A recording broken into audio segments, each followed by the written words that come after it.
Hi, welcome to Explorations in Economic History. And this is another section on war communism, in which we will talk about the nature of the planning that took place in war communism. So, was it democratic? Or did it even try to be? And what happened to this idea of worker management? And was the resort to coercion that took place inevitable? And was centralization necessary? What sort of happened and what went wrong with this first attempt at socialism? In 1918, there was a strong push by many party members for internal democracy of the firm, or worker management, and this was something that Lenin wrote about before coming to power and tended to argue in favor of. However, it wasn't the highest priority, and he did believe that unity was very important for the workers to be able to come together and organize production. So, both Lenin and Trotsky at this time argued for one-man management, as they called it, because, in Lenin's words, unquestioning subordination to a single will was important, was critical to bringing about the new society, to building socialism. There must be a single individual making decisions if all of the workers are going to come together behind a single purpose. So Lenin said, though, that if there was class consciousness, then this wouldn't be dictatorial. This would be more like the mild leadership of the conductor of an orchestra. However, he conceded that if there wasn't class consciousness, if the people were not coming together enlightened and trying to build socialism, then it may assume the sharp forms of a dictatorship, and not a dictatorship of the proletariat as they were trying to build, but an authoritarian dictatorship. So class consciousness was critical for Lenin, for one-man management to be the enlightened work of the proletariat. The Bolsheviks did not give up on the idea of worker management right away when Lenin introduced the idea of one-man management. Instead, they compromised.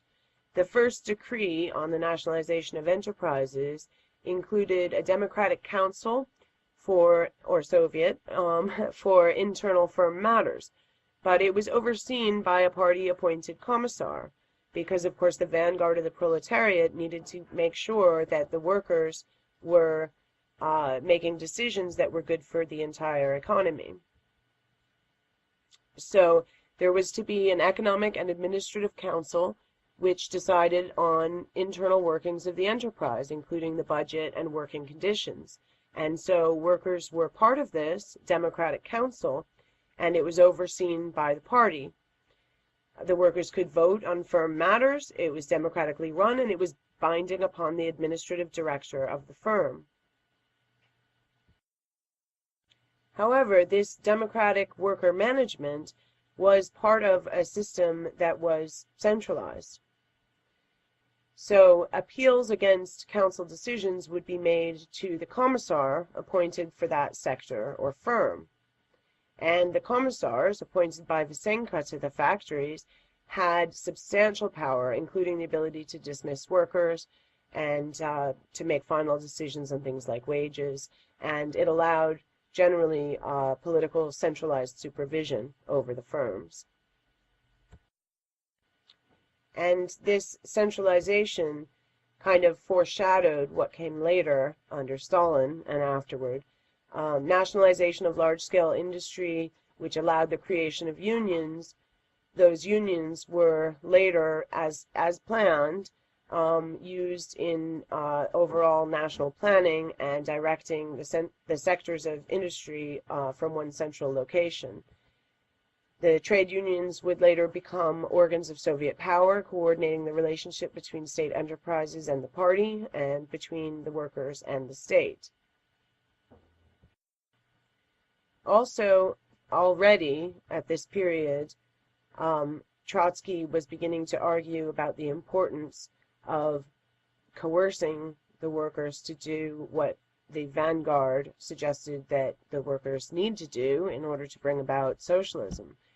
So Trotsky argues that all our workers are obliged to enter unions, and the Mensheviks are against this. This is quite comprehensible because in reality they are against the dictatorship of the proletariat.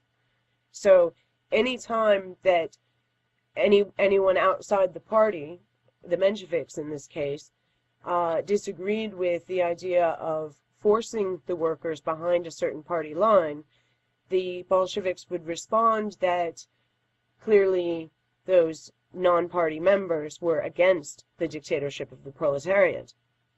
This was the importance of unity and the justification for coercion that the Bolsheviks held to the end, really. And so they argued that although temporary, the dictatorship of the proletariat must be the most ruthless form of state. In other words, it was to be more ruthless than any previous bourgeois dictatorship that they were against. It must embrace the life of the citizens authoritatively in every direction. But this is okay because it's a workers' state. So why did the Bolsheviks have to so viciously crush their opponents? Well, the Marxist vision for the future society was not one of a coercive dictatorial state. Yet, to bring about their vision, their restraint had to give way to their priority of implementing their plans. So those working against the party and its plans could not be granted full rights. They had to crush resistance. The essence of the matter lies herein, that it is necessary to crush the resistance of the exploiters. But as soon as the exploiters have been repressed, bridled, tamed, as soon as they have been trained to work and become workers like everyone else, the pressure upon them will be relaxed, and the dictatorship of the proletariat will gradually disappear. This was part of Remoulding Man, or making the new man, building socialism, and creating the new man. None of the leaders worried that this was counter-revolutionary or repressive, any of this tyranny upon the bourgeoisie, because the idea was to eliminate the bourgeoisie as a class, and so those same people would become the new man. So they argued, in fact, that the opposite was the case, that not crushing the bourgeoisie was counter-revolutionary. The proletariat has a duty to hold on to its dominant position until it has succeeded in remolding other classes in its image. Then, and only then, the proletariat dismantles its state organization and the state dies out. That's from Bukharin in 1918. So the coerciveness of the state, and the state itself even, were supposed to only be temporary. And the ABC of Communism explained what the transition period would look like with its additional guidance or, extra coercive powers.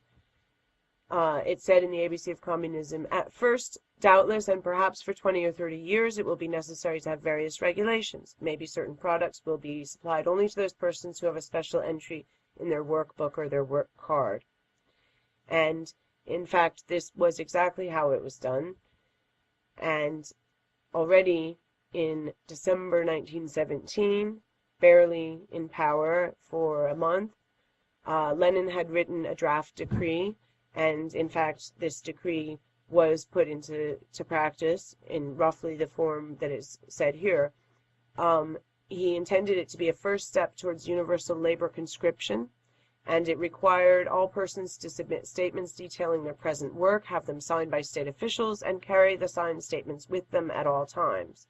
And persons belonging to the wealthy classes had stricter guidelines. So, until the time when the workers could have natural, complete personal ownership over their own labor and their own production until the time when the state could wither away. There might have to be strict guidelines, strict labor books detailing everything, having them signed by state officials, and so on. So any amount of coercion over labor, over where someone works, for whom they work, how much they work, was okay, as long as it was, the workers' state that was in charge of it, and as long as it was temporary. Well, if this sounds a bit like a dictatorship, well, even Bukharin said the dictatorship of the proletariat, quote, will have formal similarity with the epic of the dictatorship of the bourgeoisie. However, the difference was fundamental to the Bolsheviks. For all of them, the difference was that the workers were in charge, not the capitalists. And it was a workers' dictatorship, which means that the workers, well, they couldn't exploit themselves, they couldn't oppress themselves, so therefore it was precisely the opposite of the dictatorship of the bourgeoisie. This was the dialectical transformation.